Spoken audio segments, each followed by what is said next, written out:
Now we are recording now. Okay. You're supposed to lead, Marcus. Welcome to our discussion for case study 1 and case study 2. Awesome.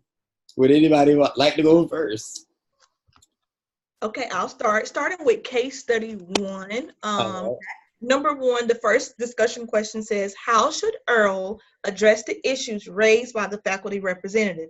How should he deal with the comments expressed by John, Phyllis, and Frank? My response was that Earl should respond to the responses of the faculty representative by first acknowledging her input. Earl should then educate and inform Millie Rathkin that while teachers could teach to the test, it is the goal of educators to make meaningful connections through active and engaged learning. Providing meaningful connections will equate to lifelong learning for students. When responding to John, Phyllis, and Frank, Earl should redirect the staff's attention to focus on the positive attributes of the students versus zoning in on the negative. Earl should demonstrate to the members how everyone has a flaw and personal issues, but with the growth mindset, nothing can be impossible. Oh, that was good. Good job. I know.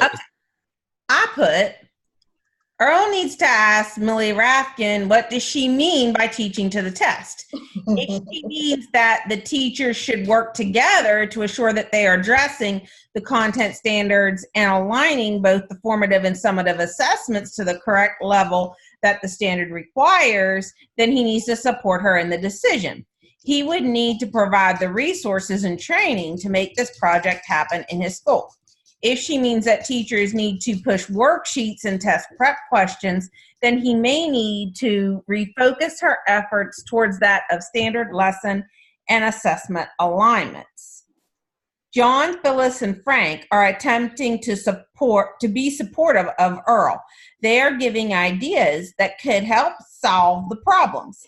He needs to take their ideas and invest them, but he needs to include these teachers in the exploration of the cause. He needs to conduct surveys with the staff to look into community programs to support the school and help with the issues of students not being fed. He also needs to look at the staff to find ways to support each other to end the high turnover. These teachers could play a vital role in the solving of this problem. The points they make are common issues that all schools face. They just need to explore their options on how they wish to solve the problems. Oh, wow. I feel like the oddball because I actually didn't. Well, I said in order to address Millie Rathkin, focusing on teaching what the test requires would be a good idea because she didn't necessarily say teach to the test. So I took it as find out what the test, what skills are the state requiring them to learn or to master. And I was saying that have his team of teachers go and do research and find the best practices and resources, and then model for the teachers on what it is that they are expected to do, so that way they'll be able to address it in their classroom. And so you're not necessarily teaching to the test, but you're finding out what the state requires or what skills the state are requiring them for the students to know or be able to master. I went and addressed each person individually. For like Phyllis, I was saying that she was correct when it comes to students having emotional needs, and it can be difficult for them to reach them academically if there was no relationship between the teachers and the students. So I said that he could have Phyllis do some research to find out what are some best practices that help teachers and students build their relationships, so that way they start to go ahead and develop those relationships. And then have like a training for those like support first year teachers who don't know anything about building relationships with students, have trainings for them as well as veteran teachers. For who was the next person? Not Frank. Phyllis, Frank, and Earl. Yes. Oh wait, where? John. That's what I'm looking for. Where my little thing at for John? Okay, there we go. I said because John sees there's a lack of community and parental involvement, he should be in charge of planning events that happen in school, but are not necessarily geared toward looking at students' grades, like open house. and that would help build the relationship between the school and the community itself. Mhm.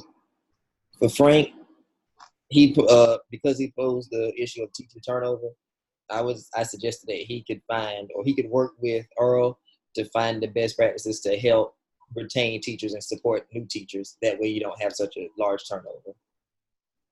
Awesome. Yeah, it's I think the whole thing was this question was getting that idea of distributive leadership. Mm-hmm. And how to start taking everybody in with that empowerment and distributive leadership idea. That's what I took that question, that it was hitting at us trying to get that. In South Carolina, we do those case studies a lot because you end up having to do those as part of praxis. So, I'm thinking that's what they're hitting at, is they're looking for us to go with that empowerment and that distributive leadership there. I think we all did it. I think we hit it pretty good with coming up with ideas. I mean, everybody hit it right on, in my opinion, with empowerment and distributive leadership. Mm-hmm. Question one. Well. We rocked it. You want to go? All right, question 2. Yep. Yes. Question number 2. Question 2 says, are there other ways to determine whether the school is doing a good job besides test results?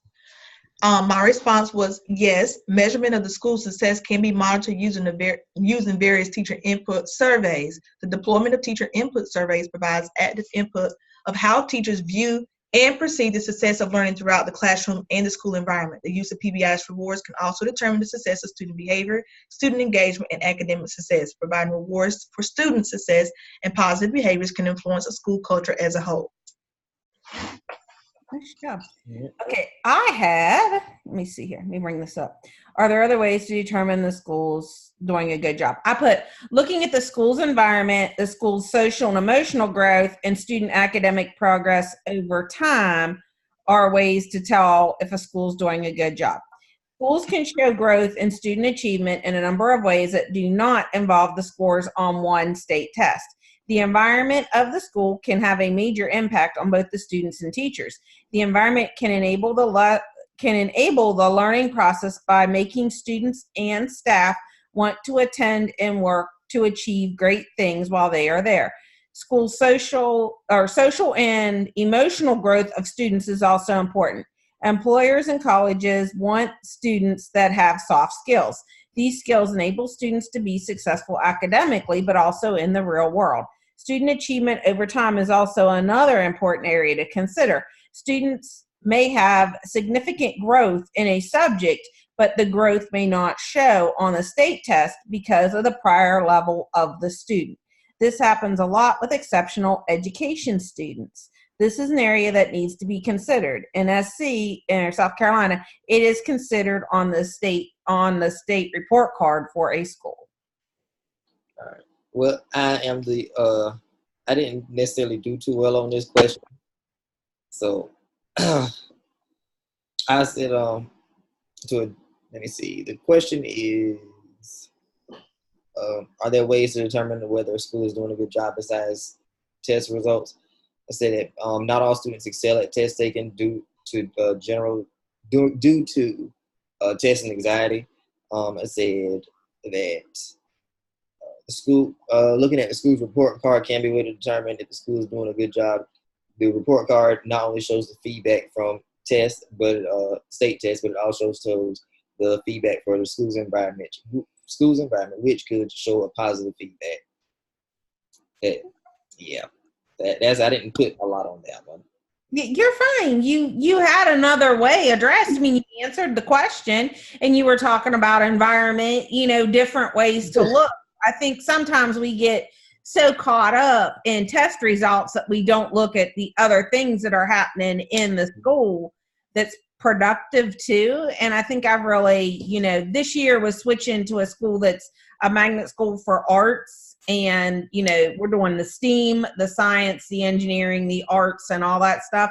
So it's like a magnet program for that. So looking at that, you start seeing how kids learn differently and the different ways they learn, and that it's not always judged by the state report card. And kids have different talents and skills that they bring to the table. We have students that are rocking math, but then you look at their ELA scores and it's like, oh my goodness, how how did you do so well in math? And I mean, I'm looking at the data this year, I've seen some things like that, and then there's cases where a child is in, gifted and talented band, but they're sitting in the special ed, they're special ed for reading and math. And, so it's been an eye-opening experience. Oh, wow. So things, kids go different ways. You're sitting there and I'm thinking, okay, they're tagged GT. Oh, it's GT band, not GT like I'm used to dealing with, the English 1 honors or the Algebra 1 honors in the 8th grade.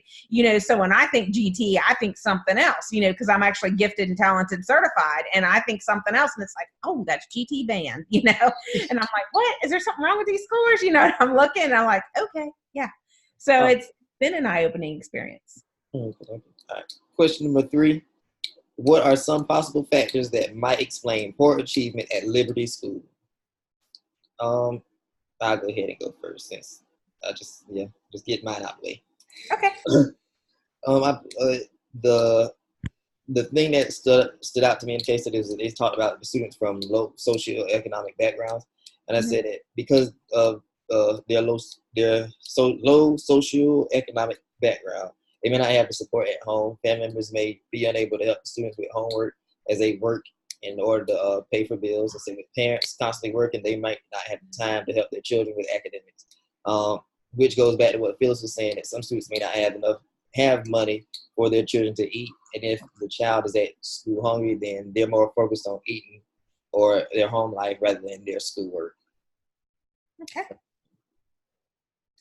I had some factors that may be causing issues at the school could be staff turnover, teacher knowledge of students, differentiation within the classrooms, and instructional planning and practices.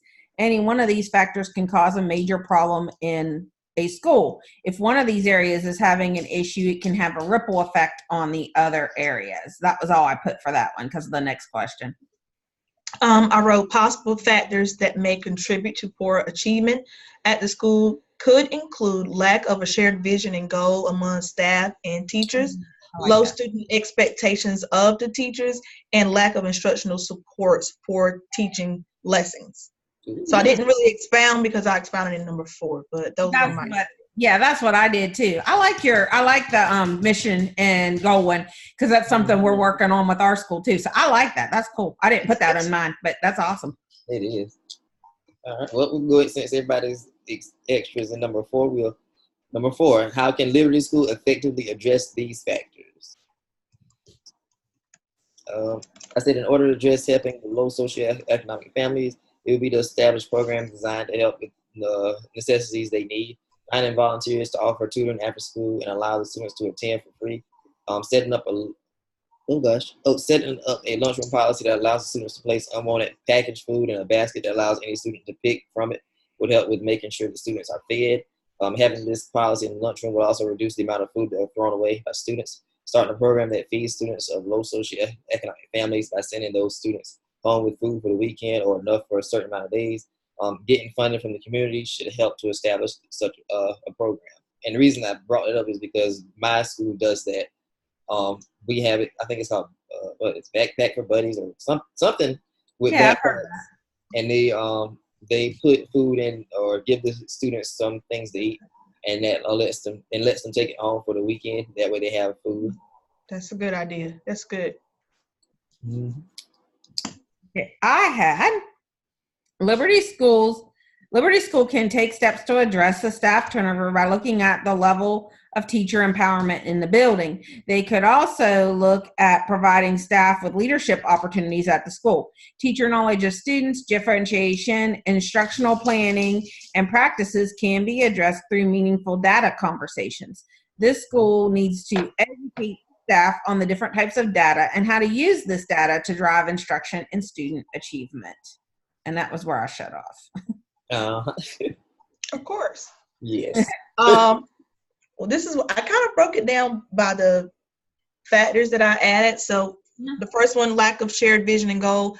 Earl, along with his assisting school administrative team, can develop an empowerment session centered on understanding the school's vision and mission. Same thing Jennifer was saying about teacher empowerment. Here, the staff can collaborate and share what the school's vision and mission means to them and provide examples as to what successful activities reflect the school's vision and mission. From these responses, the school administrative team should be purposeful in creating a school language that is common and based on the school's vision. Earl should ensure that teachers and staff are using this common language within the classroom and in the school environment.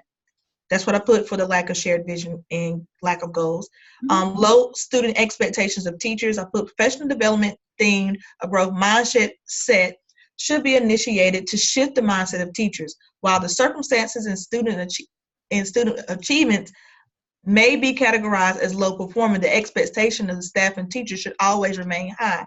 Training teachers to shift their mindsets and then the mindsets of students will ultimately enhance the morale of the entire school culture, equating to raising expectations of everyone. So that's what I put for low expectations of teachers. And the last one was lack of instructional supports. While resources and family and community engagement may not be plentiful at Liberty School, admin can provide staff with PLC offerings. Let me scroll down because it went to another page. That demonstrates activities, lessons, and interactive learning aids that can impact and enhance student learning. Teachers should be provided with opportunities to participate in the demonstration of such activities, as well as provided with ample time to implement these activities in their everyday lessons and provide feedback. Awesome. Right. You did a great job with that one, Yes. Alon. You did a great job with that whole case study. Yours was awesome. Thank you. Like, Yes, yours was awesome. You had some killer ideas. No, you took that above and beyond, girl. Thank you. Yeah, Thank you. that was Okay, so that awesome. was really good. I kind of like that case study. That one was pretty cool. It was pretty realistic. Both of them were kind of interesting, much different from last year's case studies. I kind of like these better. Yeah, I didn't like last time's either. These ones were a lot better. You can talk about a lot more stuff with these ones. Yes, most definitely. Okay, we're gonna roll to number 2. Yep. And Case study 2. Case Okay, study number 2. Yeah. Switching screens. Okay, wait a minute. Okay, I'm there. I got it. Case study 2. Case study 2. All right. Is test practice effective instruction? Question number 1. Why would the audience consider this meeting refreshing? Let me see. I said I feel like this is refreshing because Sandra was being transparent with the audience about what she had planned to do. She shared with them that she was going to talk with each school staff to listen to their current test preparation, allowing them to tell her their current test preparation can give them a sense of her taking their ideas and practices into consideration. She planned to get up-to-date information from the state and relay it to the county, so everyone is aware of what the state has planned for testing. Sandra will include the advice of administrators and teachers, which is big because decisions are made, and sometimes teachers feel they are just told to follow them without having any input. Giving them this voice would help ease some of the attention. She also talked about how she was going to include the parents and students by surveying them to see how smooth and efficient the process was. Okay. So that's all I had for 1. The audience was made up of a variety of people with different investments in the education process. Many people are used to mandates that are passed down from the district level to the schools. This was different. This plan was looking to empower teachers in the test preparation plan. The plan was going to focus on the needs and wants of individuals in the school. Some plans do not account for the idea and research that states that different levels of students need and require different types of interventions. This plan was going to look at all those aspects. This was a new and welcomed concept for the district. Lastly, I wrote, I consider this meeting refreshing because Sandra began the meeting with positive thoughts and provided motivational change strategies that allow teachers to buy in to the new test preparation program. Sandra allowed school administrators and teachers the opportunity to provide input, exercising their voice, and assure them that they would be involved with the test prep revamp process. Sandra also provided options and solutions to all school levels. So instead of her just saying, okay, we're going to do this at the elementary school, she didn't forget about the high school, who we know already have these mandates, but she said, we're going to provide something for you guys too within that block time. So that was good and refreshing to the teachers. Stop, Maisie. Okay. He want to provide his input too. Mhm. Okay. Question number 2. How can Sandra develop a test preparation program that will be satisfactory to the teachers, parents, and students and still incorporate effective instruction? Again, my number 2 is my weakest one. So I've said by taking the advice and including teachers, parents, and students, it should make the process satisfying to the parties. Teachers could be satisfied by being included and working together with their various ideas to form a single idea. Parents and students can be satisfied because they have a general idea of what to expect the test to be like. The students could practice in class with the testing format, and parents could be able to understand the testing format to help their child at home. I had Sandra will need to base her decisions on the data and expertise of the teachers. Each plan will have to be different based on what each specific group of students is going to need. She will also have to provide the professional development to support the teachers in the plan based on the needs of the students. As she receives information from the State Department, she will have to present the information to the staff and provide supports for the staff as to why this information, as to how she will have to provide supports for the staff as they use this information in the classroom with their students. She will have to monitor and adjust the plan as the team comes back to reflect on the data generated from the students as they begin to work with the new skills. She is also going to look at the types of assessments and how these assessments are being used in the building. She is going to have to meet frequently with the teachers to analyze the data and make sure the next steps in her plans are supported by the data. She is going to have to keep the community and parents updated with the progress of her plans. I'm making notes on what you said, Jennifer. Okay. Oh, it wasn't that great. We got to type up our responses, so yeah, I like to add a little bit of what everybody put. So I said Sandra could first implement a testing language in question stems and lesson objectives. By incorporating testing language and question stems in the daily lesson objectives, teachers not only begin to make students aware of a common language used during testing, but the language will become common in everyday class activities. The use of question stems also invokes higher order thinking among students, which in return allows students to make meaningful connections for lifelong learning. That's what I put. Mm-hmm. We got one more question. Yeah. All right. Question number 3. How can a test preparation program be implemented within a reasonable time and in a professional, comprehensive, thorough, and effective manner? I would say to get the information out as it is being worked on and allow the teachers, parents, and students to be updated on the process so that they can stay in the know. I would also say give it a year before implementing it. Give it a year before implementing it so that you can do a trial and error run. Once the year is up, everyone will have been kept up to date on the process, and the data will have been collected during the trial and error, so implementation would be ready. After the first year of implementation, gathering feedback from administrators, teachers, parents, and students would allow some of the kinks to be addressed and fixed. Good job. I had the test preparation program will have to be a data-driven plan. This is going to require the use of student data, lesson planning, instruction, grouping activities, and materials, and it will require a strong alignment of standards and objectives. The teachers are going to have to look at backward design models, think about the DOK levels of their assessments and projects given to students. The plan will have to have clear steps with who is involved and benchmarks and checkpoints for each step. Timelines will have to be followed, and teachers will need a lot of support. PLCs and PDs will have to be designed to help students with the data-driven instruction and formation of formative and summative assessments that follow the new test preparation plan. Mm-hmm. Awesome. Using data, yes. I got that. Data. I added that to my notes. Because you know how like the first one was like mostly empowerment?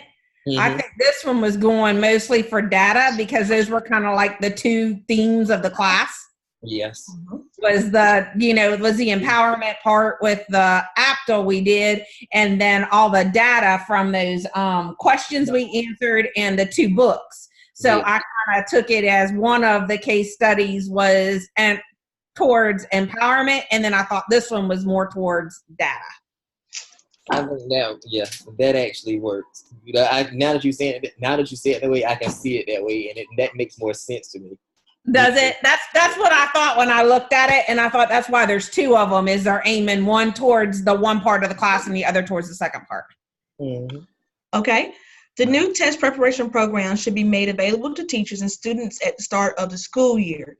During the start of the year teacher PD sessions, the new test preparation program should be presented to teachers. During this time, teachers should be provided with the opportunity to actively engage and participate in the use of the testing program components. Teachers should then be provided with time to implement this testing program in daily lessons and collect data from the findings to determine room for improvement. School administrators and school coaches should be responsible for monitoring and ensuring the effective use of the program is being implemented in all teacher classes and students are actually benefiting from the program.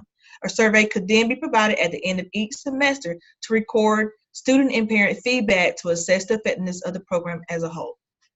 Yes. And I like that. I like that survey. We've been working a lot with that. We were talking about that basically all day today. I was up in Marion County today because we were working for the grant. Yeah, the E3 grant. So we were up there working on that stuff today, and teacher surveys and gathering data and feedback to base problems of instructional practice and where we're going next. We were doing a lot of that stuff today up there. So that was a big topic of discussion today. I meant to ask you that before we started recording.